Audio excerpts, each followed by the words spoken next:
pyramids, built by Egyptians, aliens, or your mum? That's for historians to decide. Andre Cordova. My Roman Empire is, I don't care much for the Roman Empire. Kim Chapman, also known as Tholos History on YouTube. And welcome to Sabotage. There we go. A long-awaited guest for this podcast because Kim and I have known each other for years. This is the infamous ex that I was talking about in a couple of episodes. The one that I live with who was not abusive, obviously. And we're here to talk about history. That's right. Because he knows everything about history. Well, not everything, but yeah, I do have my topics of interest. I think he knows everything because anytime it comes up, he's got the answers for fucking everything that ever happened ever. We're further apart than usual because of his autism. So that's very rude. Well, we're a history buff and an archaeology aspirer, interest, passion person. I don't know what the word is. Well, yeah, I just finished my degree in archaeology. Shout out to Macquarie University, awesome place. I thought you had conflicting feelings about Macquarie University. I loved the course, the subject matter, my teachers, but yes. The bureaucracy. The bureaucracy is another matter entirely. So let's leave that for now. Love that. Okay, so where did your passion for history begin? Well, I think it started when I was very young. I guess it was an escape. Didn't have the best home life, so I like to lose myself in books, and I was a very awkward child. So I spent most of my time in, lunch breaks and whatnot at school in the library reading. That's really cute. It's very similar to how I was with music. That was my escape. So in primary school, I was a big reader, but that died out. I lost interest by the time high school hit, I think. At the time, people would commend me for my vocabulary. Okay. And to this day, they still do. Well, it's funny. It was the opposite for me. I actually had trouble reading when I was in primary school, to the point where I was falling behind. Yeah. And my mum had to put me in one of those special remedial classes. But then after a few months there, I was well ahead of the rest of the class. So I managed to thankfully pull my way out of it. But that reminds me of those people in class. Listen, I get it. We're there to learn. And maybe reading isn't your strong suit. But it was always really fucking annoying when they would make us read out excerpts in class. Oh, yeah, that was always death. Yeah. It goes on to someone who can't fucking read. Bitch, why are you putting us through this? We're all sitting there waiting fucking half an hour for someone to read three sentences. And it's just cruel to the student who they single out. It is. It'd be so embarrassing. Man. It's just, you're the teacher, just read it out yourself. Stop delegating your work to child labor. Yeah. I did do ancient history as an elective in senior high school, not by choice. Okay. Because my parents were assholes. And I wanted to do other subjects instead, but they had to sign off on it. So the only ones they would let me do that I wanted to do were things like music and stuff. But they really pushed for me to do a typical subject like ancient history, which out of the histories, modern versus ancient, I firmly believe that modern history is really fucking boring. So ancient history was much more of interest to me. However, it didn't last long and I did drop the subject because I was a bit of a distraction. Okay, I see. Yeah, you're a very reluctant student. You were there against your will, I see. Yeah. And I mean, I only really enjoyed Egyptian history. Yeah, everyone loves Egyptian history. Yeah. It's what draws everyone in. Exactly. Yeah. And cats. Yeah, of course. The affinity for cats and how they included them in everything that they did was so attractive to me. Took a while for you to get around to pursuing archaeology. Yeah, I guess when I graduated high school, I wasn't sure what I was doing in my life, and coming up to my year 12, I wasn't sure then, so I didn't really take my exams quite seriously. So I think I averaged through with about a 60, 61. And I'm so old that this is before the ATAR. So we had enter scores back then in Victoria. So it was a very different system, but I got around 60, 61. So I was that's not good enough to get into a college course. So I pretty much just went straight to work after high school. I didn't have the self-confidence. So I realized I could go back as a mature age student when I was about 24, 25, once the enter scores were relevant. Well, no, I take credit for pushing you to pursue your passions. Well, that's what it came down to, because after all those years of doing jobs I just did not want to do, shitty, awful, terrible jobs. Yeah. As I said, when we got through the first COVID lockdown, that made me really realize that life is fleeting, nothing is certain.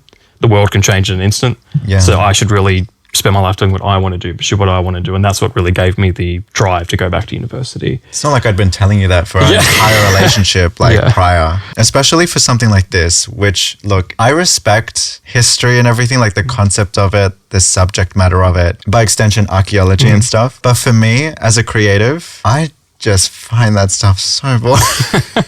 I guess because it's a lot of books and it's a lot of like looking at rocks and shit. And I'm just like, man, it's a lot of dirt. That's one of the problems we have, getting confused with others. Like, so I say, oh, I study archaeology. And like, oh, cool. Did you find any dinosaurs? I'm like, that's a paleontologist. Yeah, that's the main one. And then geology gets confused. But that is one of the big things. I guess public engagement. Our field as archaeologists need to do a better job with more public engagement, making it more accessible, because there is a lot of reading involved, a lot of research. So it is something I think our field is finally starting to tackle. Very academic type of field. You just need a rebrand. Well, we're in the process of it. There are many archaeologists taking to YouTube like myself now. So let's start off with pseudo-history. Can you describe pseudo-history for me?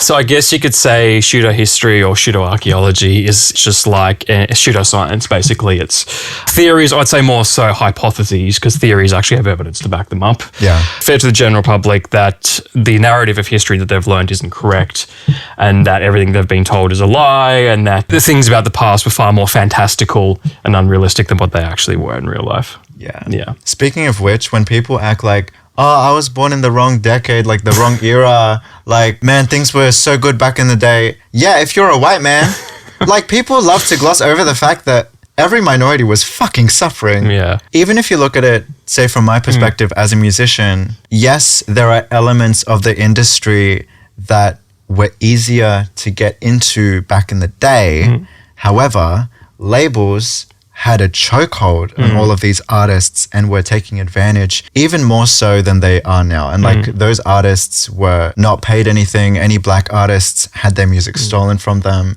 So a lot of like your old favorites or these fucking white men who have these amazingly popular songs, they were written by black people and just never got credit. Yeah. So there are these elements of history that people just love to forget. Well, this is kind of funny because, like, my mum has a very rose-coloured perception of her childhood in the 1950s. Because my dad, having been a bit older and not argue about this all the time, he actually realised the times of what they were, that they weren't so great. My mum would be like, oh, you know, it was just so much better back then. It was safer and everything was better. My dad would be like, no, the 50s was shit. I actually remember them. They were terrible, socially backward. Like, and that they would argue about that all the time. It was always so funny. But yeah, that's a common theme. Like, I was born in the wrong time. It's like, be thankful for this time that you're living in now. For all its progressiveness or attempts to be progressive, like things do fucking suck. Yeah, there's still a lot of work to be done. They're not doing too great, but it was better than what it was in the past.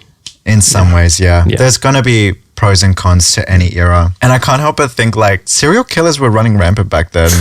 You know, like they could get away with a whole string of murders. Like it's harder to do that shit now. Well, there is the theory that the reason why there were so many serial killers back in the 70s, 80s was the peak exposure to lead in the atmosphere. So that might have been something to do with it.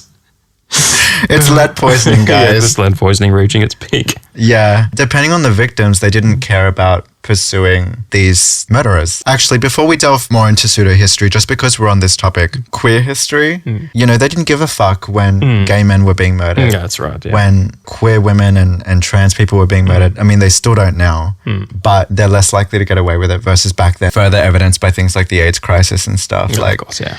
In history, the classic trope of, oh, they were just roommates.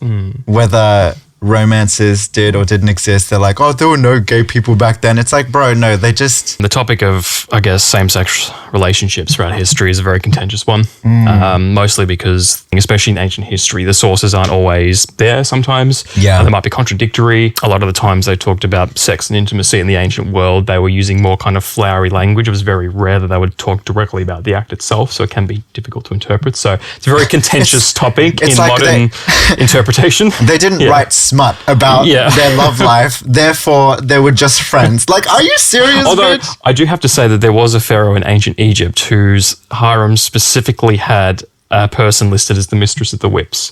So we know that at least one pharaoh was into some pretty kinky BDSM shit. So that's just a little fun fact there for you. Mistress of the Whips. We need to bring those titles back.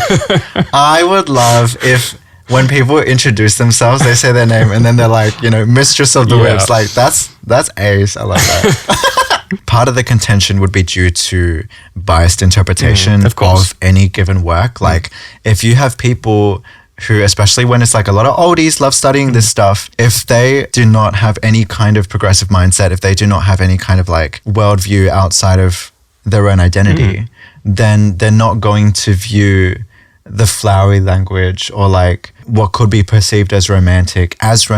We're all affected by bias, either subconsciously or consciously, when we look at things like this. But especially older generations of academics, like Greek Homeric epics, like the Iliad, the relationship between Achilles and Patroclus, and that's been interpreted in various different ways as lovers, as close friends, as warriors bonded, things like that. Even Sappho from the island of Lesbos, there's huge debate as to whether was she actually lesbian? Was this more like a slanderous accusation in later times? You know, did she have a relationship with men? It's all very murky and complicated because, again, the primary sources are either sporadic or they're just not clear.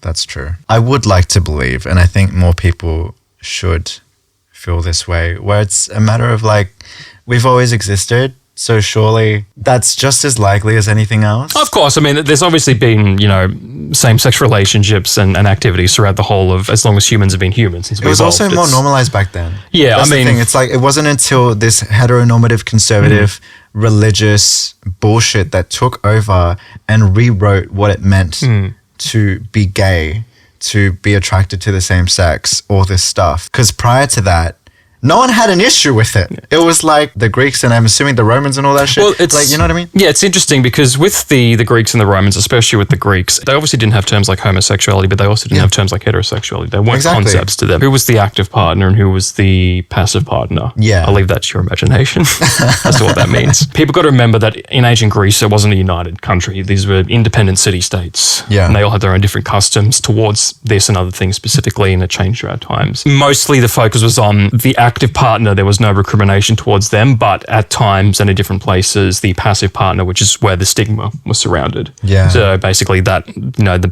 person was penetrated is where the stigma was surrounded. And this is found in Egypt, in Greece, in Rome as well. It was more so the role that was of focus, not so much the act itself. And that's so strange to me because it's like the logic behind that doesn't make sense, because you have people engaging in this essentially as tops and bottoms, but the tops are celebrated because being submissive is, but like without the bottoms, you wouldn't have You've that got to position. remember these were very patriarchal societies, so the concept of being penetrated was seen as feminine and thus for a man to be. Yeah, I mean, I guess at the end of the day, they were still sexist. Of course, yeah. I mean, it was. So that's where it comes from, because it's all rooted in misogyny. I mean, in classical Athens, women weren't even allowed to leave the house. You know, it was. Yeah. Yeah, it was. Once you put that layer on top, it's like, okay, this makes sense why they thought that way. But the Romans were interesting. They had like hundreds of different terms for like the receiving partner in all these different things, and fixated on, you know, what was the specific act at the time, who was what, how it was occurring, and things like Very that. invasive. So, yeah, they had an interesting attitude towards it. Lol. There are so many depictions, I guess, in like TV and film, and yet people are still surprised, or they claim wokeness, any semblance of accuracy regarding same-sex relationships. And it's not just that, it's also with, you know, I guess you could say the ethnic makeup of the Roman Empire. I mean, they used to always present them as white. I mean, this was a Mediterranean spanning empire. It was Europe, it was the Middle East, it was in North Africa.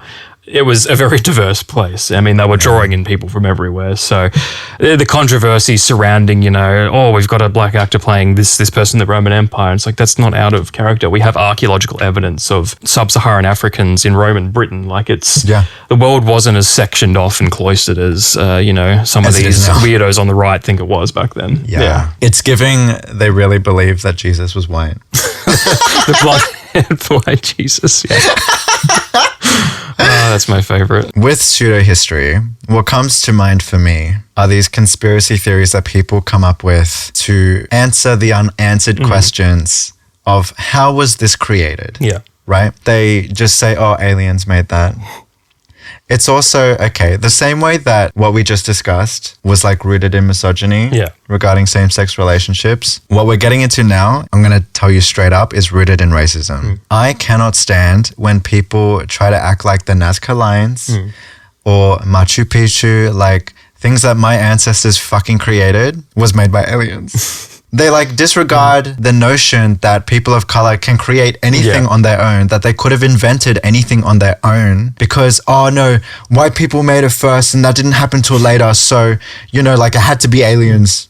Yeah, I mean, that's more one of the old school pseudo-archaeological theories about like alien intervention. The one that's big at the moment is that no, these ancient civilizations like Peru and Egypt didn't build these things, that there was some older, more advanced precursor civilization. It's funny though how it's always, you know, in places outside of Europe that had this precursor civilization impact them and not the other way around. Although I think the History Channel did eventually crack on to the people were realizing how racist this was. And so then they tried to claim that a bunch of Roman stuff was also like, oh, they couldn't have done this possibly. So it was almost like damage control. Yeah, because those History Channels, like they were perpetuating that shit. Yeah. Anytime they open the fucking show or episode or whatever the fuck, like almost the same way I did with this. Yeah. Like, was it built by so-and-so or was it extraterrestrial? You know, fuck off. My God. So that's kind of funny. They're making it a bit more equal now and they're applying it to the white people too. Yeah. Firm believer that aliens exist. I think you have to be narcissistic to believe that only people would develop in the entire universe. There'll be other alien civilizations out there, but the distances are just so vast and the technology to breach that distance is, as we understand it, impossible. So it's like, that's all well and good, but I don't think that should be associated with the achievements of our predecessors. No, of course. Yeah. I mean, when you look at things like the Great Pyramids of Giza, I mean, they are very impressive structures, but you've got to remember, if you break it down logically, where you think, well, this is a people who are very good with mathematics. So one of the first civilizations to use mathematics on an extensive scale. Yeah. And then when you realize that it's, you know, it's stones stacked on top of each other, in a very stable shape, in a very stable structure. Yeah, like you've got a pharaoh who can mobilize the entire population of his country into a single construction project. Yeah. You would be surprised what you could do with just a shit ton of manpower, honestly. And you know what? I've seen that happen with my own eyes. Age of Empires. I get everyone in the village to make a building. But the funny it's great. Yeah, that's true. When you got to build the one, it's like, stop with the food foraging, everyone just build this. Yeah, yeah. But I mean, the funny thing with the pyramids, how they try and claim like the Great Pyramid and this is this thing that just is pristine and just sprung up out of nowhere. There is a trail of earlier, smaller pyramids leading up to it, including failures. You can see the bent pyramid where they quite literally failed. If you look over there, there's the ugly pyramid. Yeah, there's a progression of the step pyramid going all the way up through to the first true pyramid, which is Neferu's red trial period. and error. And then they get larger, and you can see how they started from a smaller, more stable structure that was stepped rather than smooth, the failure in the middle, and then when they finally achieved a true pyramid. So you've got the whole evidence right in front of you. They didn't just come out of nowhere. And people just, again, they love to gloss over evidence. Yeah. I think that leads us perfectly into the next sort of area of discussion, misinformation. Oh, yes, yeah. Just like with anything, you have technology and information at your fingertips. We have fucking computers in our pockets. And you're still going to try to tell me this, and that is true when you can fact check it in 2 seconds. Well, I think it comes down to two things. First of all, there's a profit motive for the people who are the main instigators of spreading misinformation online. So all these big pseudo-history, pseudo-archaeology channels on YouTube have a financial incentive to just keep making up shit. Yeah. And the it's more engaging that way. That's right. The more crazy and wild it gets, the more clicks and views. Their biggest thing over the last year has been attacking archaeologists and historians specifically, because then that drums up controversy, more clicks, more views, more money. Yeah. So they have a financial incentive to do that. And the second is, yes, you can look this all up, but a lot of people who do fall down this pipeline, there's something inside them that makes them feel disaffected. And so when they go to look up these things, it's more so like, no, the experts are wrong. I have the secret hidden knowledge that other people don't know about. And I think it just becomes this thing of like when you're in a group and you feel like you're elite or you're on the ground floor of something that's like groundbreaking and amazing. Because of course, you know, only you and the like-minded people like you would understand it and see it for what it is. It's, I think it's born of like a very deep-seated desire to be right, and to be seen, but to also be, it's hard to explain, but I think that's what it comes from. It's just the excitement of being able to say, no, I know more than the experts. I know more than the people who study this. Yeah. For sure. And that, again, can be applied to multiple fields. I almost wonder if people feel too uncomfortable not knowing things. I know that I used to be that way. Not about like life questions, but I used to hate being left in the dark. On a smaller scale, I still am that way a little bit. But on a larger scale, I think some people can't handle not having the answers. Of course. I mean, if you form a worldview where everything makes sense and you can answer it with these kind of, wild theories, it makes you feel comfortable. But I think in a way it's one of the main attacks that the pseudo-history spreaders like to accuse archaeologists of. Like, you guys just can't handle not having all the answers. But that's such a fundamental misunderstanding. It's a fundamental misunderstanding of what we do. Of course we don't have all the answers. That's why we're archaeologists. That's why we're exploring this. Yeah. That's why we excavate and study to find more about it. We never claim to have all the answers. The first rule of science is starting out with, I don't know. And that's how we start off with archaeology when we look at a problem. So I think it is somewhat projection on some of these people's part. But yeah, I do understand that. It just reminds me of whatever that film was, or like the age-old question of like, what is the meaning of the universe, of life, or whatever the fuck? And the answer was 42. The Hitchhiker's Guide to the Galaxy, yeah. You know what I mean? Yeah. Like, it's giving that. Yeah. And I can't help it not care, because I just think there are so many more important things. Of course. You got to learn how to adapt yourself to the micro scale when necessary, and obviously question the world around you, but be content with not having the answers, because none of us do. That's right, yeah. So on the subject of these super spreaders of misinformation, you recently participated in a project to combat that. Last year, there was a big project online led by Flint Dibble. He's an archaeologist who has his own archaeology channel, Archaeology with Flint. He has been an unfair target and victim of a lot of this online vitriol and hate from a lot of the big pseudo-archaeology channels on YouTube. So he decided to have kind of like, I guess you could say, like a convention, an online convention or history carnival from all these different history creators. Some of us were archaeologists like myself, some are historians, and we all came together and made a topic on our own areas of interest to fight back against this, tide of misinformation, pseudo-archaeology online. Yeah. So that was really good to take part of. Yeah. I love that. Yeah, it was great. There are a lot of my colleagues who are doing great work at combating this online. So as I mentioned, Flint Dibble, but there's also Milo Rossi of Mini Minuteman, who does a lot of stuff on TikTok and YouTube. He's really great at combating this stuff head on. World of Antiquity, Dr. David Miano, he's great as well. And of course, Trey the Explainer, who's another queer creator. So shout out to him, who delves into really niche topics on history and archaeology. So they're all worth a check out to see information fighting back against this just spread of nonsense online. I can understand due to the financial incentive, but I can't imagine being that type of person, Yeah, there is. I won't name names, but one of the Why not? Call them out. I don't want to start the flag, but I hate people openly here. People in the know will know who I'm talking about. He's probably the biggest pseudo-history channel on YouTube. Yeah. He's the main spreader of this bullshit, and he's the most vitriolic. I have him blocked. He blocked me. Low. He's a coward. Look, I'm just going to fucking say Jimmy Corsetti, bright insight. He's full of shit. Don't listen to anything he says. Yeah, exactly. There you go. He's the biggest spreader of this crap online, and he's the one mostly pushing this hate. Right. He sends his fans out against archaeologists and historians online. He has a invested financial interest to keep this shit going. Yeah. He even admitted in an interview a few years ago that when he started his YouTube career, he'd make topics on widely diverging things from like Tesla to Elon Musk to history. And he basically was just throwing shit against the wall until something stuck. Yeah. And of course, pseudo-history stuck, so he's kept on with it ever since. He's the main instigator, but there's a lot of them around him. And unfortunately, geniuses like Joe Rogan keep inviting him onto their show. I didn't really know anything about Joe Rogan outside of him not exactly being the best person. I used to be a fan of his long before his fall off. Like in the 2014 to 2018 era, I was a huge fan. But then from that point on, it's kind of just a downward slope. Yeah. Yeah, I think it's because, to be blunt, hosts like that lack any kind of personality, and so they rely on their guests. Oh, yeah, he doesn't do much in the way of fact checking. Like, you'd have just people come on, just say the wildest shit. He's like, "Oh man, that's so cool! Wow!" Yeah, it's like he just believes everything. Yeah, pretty much. Like absolutely everything. Yeah. On both sides, whether it's fact or fiction, and it's very bizarre, but it's giving empty void that people can just throw things into. Oh yeah. Yeah. And that's what he is. Yeah. I think it's important to identify those that are spreading this misinformation. Especially what you're saying before with like when you're taking away the agency of people whose histories are connected to this, like, with Peru. Exactly.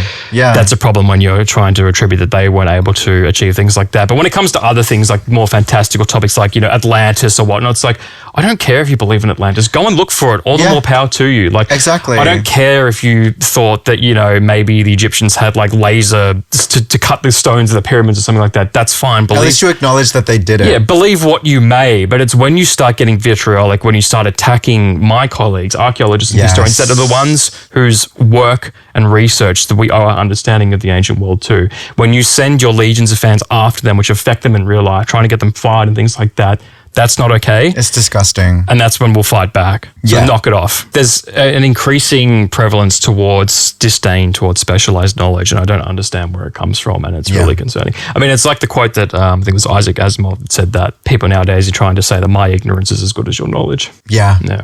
That's wild. That's a crazy quote. That's a crazy quote. Okay. Circling back a little bit, because I did mention TV and film. The representation of, let's start with history.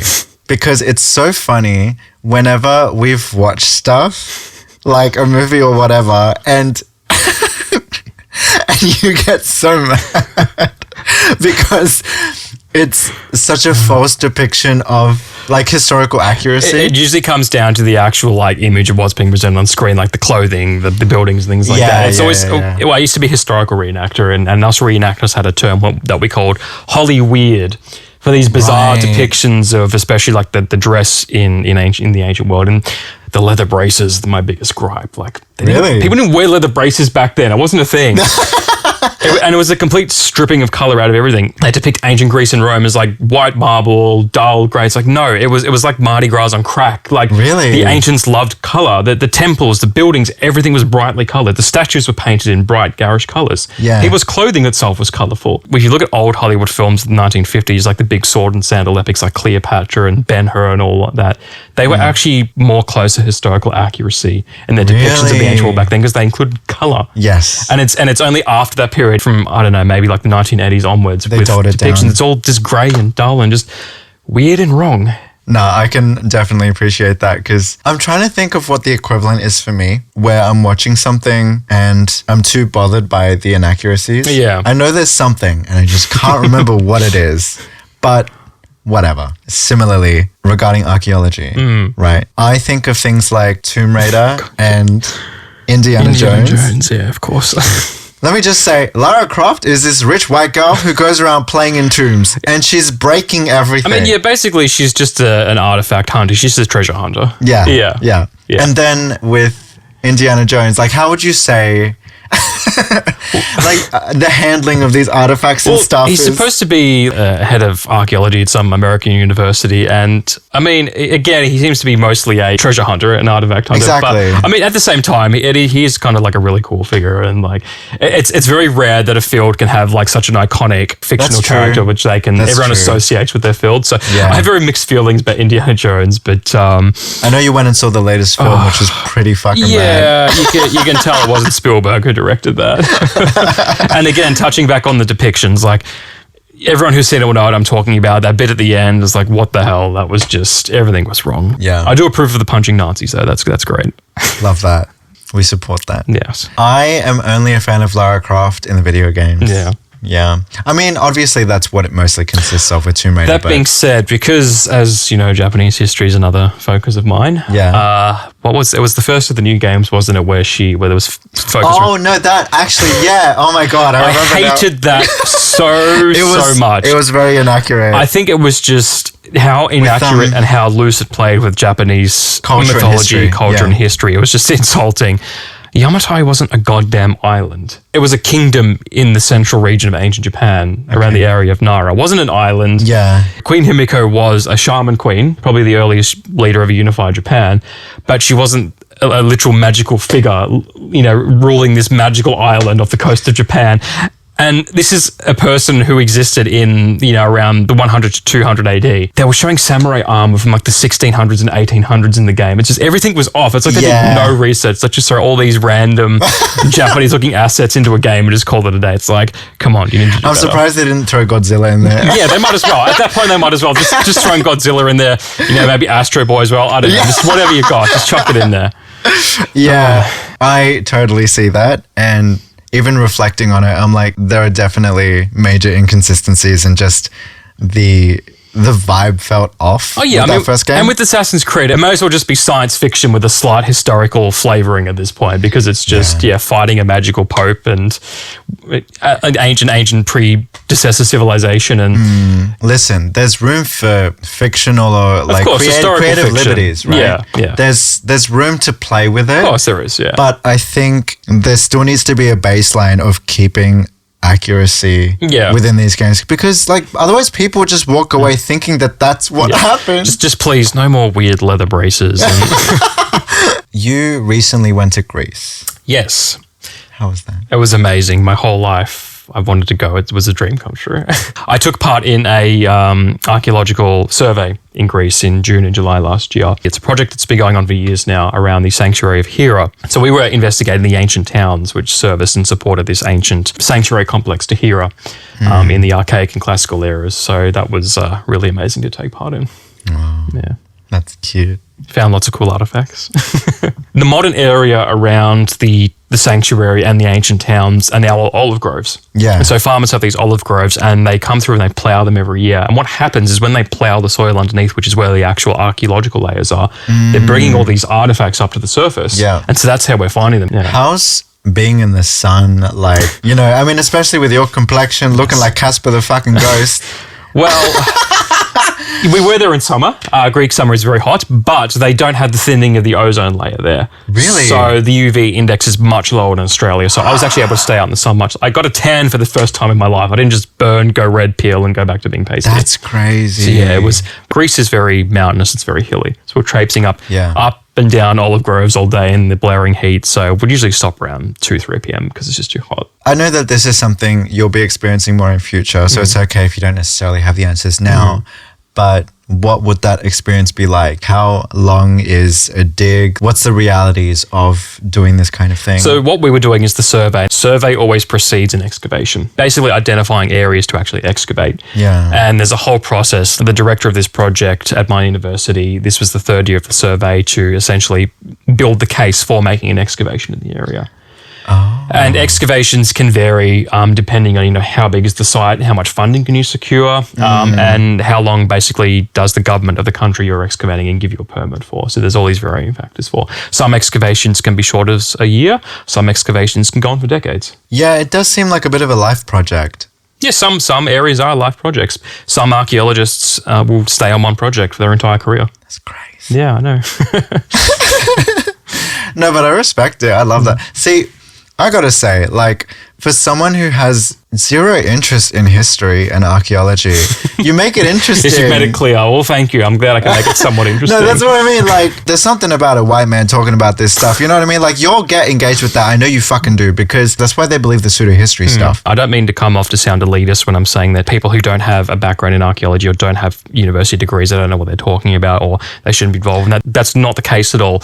Archaeology benefits from everyday people participating. You can volunteer on digs as someone who doesn't have a background in archaeology. And I'd encourage that instead of following these people online who spread misinformation and bullshit, volunteer for archaeological projects, find archaeologists in your area or field of interest and reach out to them and communicate with them. So museums are known to hold a variety of like history and artifacts to the point where they probably shouldn't be, because there's this funny little thing called stealing.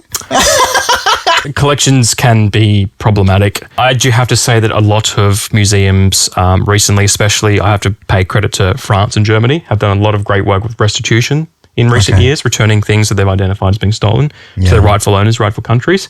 So there has been progress in that field, which is always great to see. Good job. But yes, there are contentious collections. I mean, probably one of the biggest ones is the Rosetta Stone, the artifact that was used to decipher hieroglyphic Egyptian. That's used to decipher hieroglyphics? That's how hieroglyphics were deciphered. And the Egyptian government has, of course, made several requests to have that returned. The other big one is the Parthenon marbles held in the British Museum. So the actual pediment edifice on the Parthenon in Athens. The British hold the original marbles from that. And again, it's an ongoing discussion between the Greek and British governments to return that. Even in Australia, there are several Indigenous artefacts held overseas, primarily in Britain.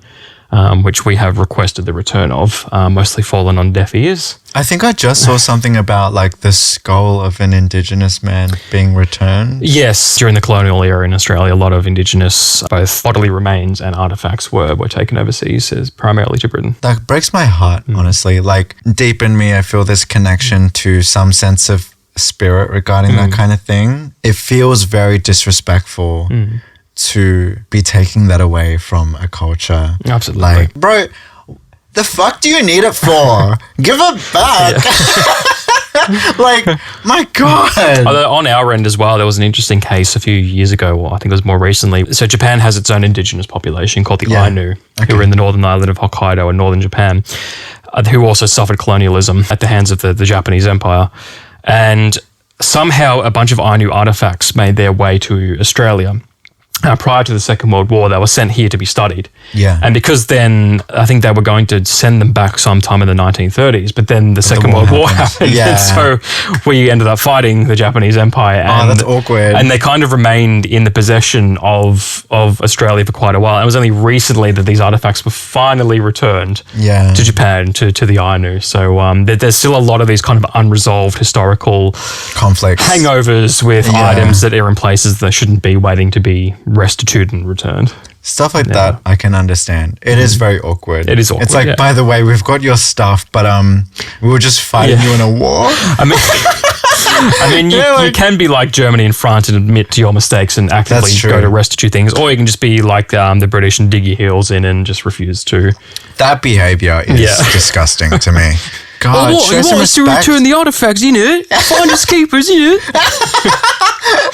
Oh my God. How much history, or how often does history get lost?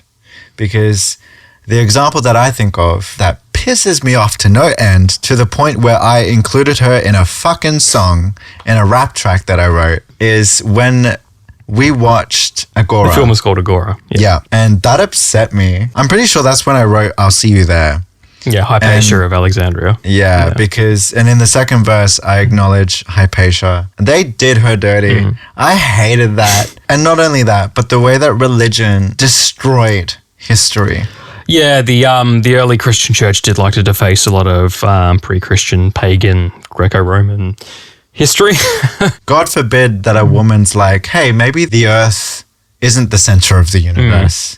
You know, like maybe it revolves around the sun. I mean, this wasn't even contentious at the time. I mean, Aristarchus had already established that before her, and she was, of course, repeating that. But yeah, in terms of lost history, I mean, it happens all the time. Like my main obsession with history is the Minoan civilization of Crete.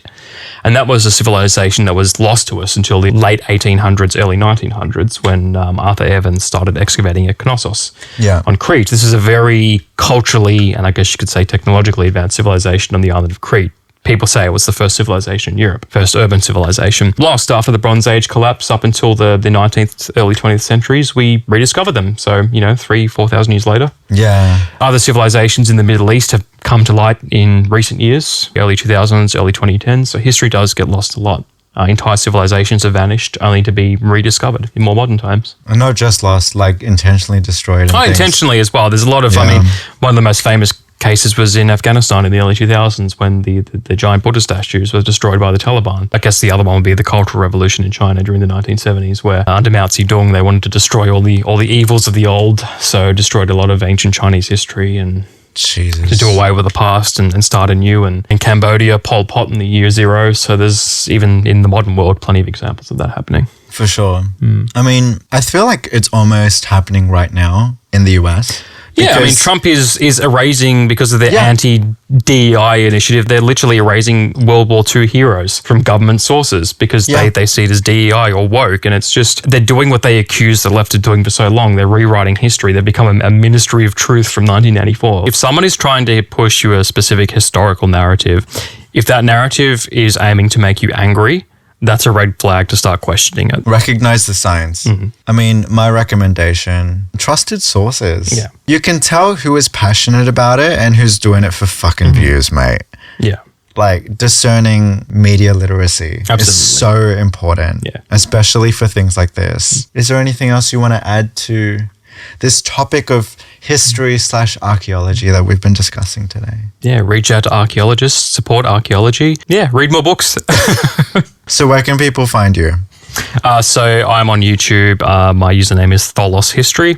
I'm also active on Twitter. That's where I do all my angry posting, so maybe don't follow me there. That's all this fucking shit posting. He's such a troll on Twitter, I swear to God. It's wild. I love it. That's why you're getting blocked by people. That's the other thing too. Like, I mean, you mentioned it before, but it's very telling when people who are spreading misinformation block you outright. Yeah. It's not even about trying to engage in discussion. Like, you're just correcting them on the false, like, fucking lies that they're telling. Yeah, do you hear that, Jimmy? Unblock me, you coward. You little bitch. History is such a vast and in-depth subject, but I think we've done a pretty good job here. I think so. I think that concludes our episode for today. So again, thank you for being here. This was fun. You made history fun because I usually do not give a fuck. This has been Sabotage. Yay, he whispered it this time. And welcome to Sabotage. You didn't do it. I didn't know I was supposed to. I told you. Okay, I forgot. Okay, we'll do it again. All right. I'll go and welcome to, and we both whisper Sabotage. And welcome to Sabotage. Do you know how to whisper, bitch? For fuck's sake, you didn't say whisper. I said whisper. All right. What do you think I've been doing for the past 4 seasons? Okay.